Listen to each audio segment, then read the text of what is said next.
નનકોરબા મહિલા કોલેજ દ્વારા મકર સંક્રાંતિ પૂર્ણ થયા બાદ રોડ ઉપરથી દોરીનો નાશ કર્યો। મહારાજા કૃષ્ણકુમાર સેજી ભાવનગર યુનિવર્સિટી સંલગ્ન નનકોરબા મહિલા કોલેજ દેવરાજનગર દ્વારા રાષ્ટ્રીય સેવા યોજનાના ઉપક્રમે પ્રેરણાદાયી કાર્યક્રમ યોજવામાં આવ્યો હતો, જેમાં શહેર વિવિધ વિસ્તારમાં રોડ ઉપર પતંગની દોરી જે જાહેર રોડ ઉપર પડેલી હતી તેણે એકત્ર કરી નાશ કર્યો હતો।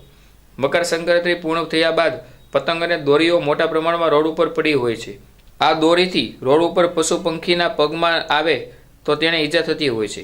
આથી નનકોરબા મહિલા કોલેજ દેવરાજનગરના રાષ્ટ્રીય સેવા યોજના ઉપક્રમે વિદ્યાર્થીઓના દ્વારા શહેરના વિવિધ વિસ્તારના રોડ ઉપર પડેલી દોરી અને પતંગનો નાશ કરી પ્રેરણાદાયી કાર્યક્રમ યોજવામાં આવ્યો હતો।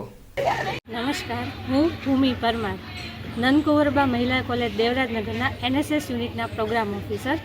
ઉત્તરાયણના બીજા દિવસે રસ્તા પર પડેલી દોરીઓ કે જેનાથી પશુઓ અને પક્ષીઓને નુકસાન થાય છે, તો આજ રોજ નનકોરબા મહિલા કોલેજ દેવરાજનગર NSS યુનિટ અંતર્ગત NSSના સ્વયંસેવકો દ્વારા આ દોરીઓ લેવામાં આવી। આ કાર્યક્રમનો મુખ્ય હેતુ એ છે કે પશુઓ અને પક્ષીઓને આ દોરીથી નુકસાન થાય છે, એના માટે આ દોરી લઈને આ કાર્યક્રમ આજે કરવામાં આવ્યો હતો।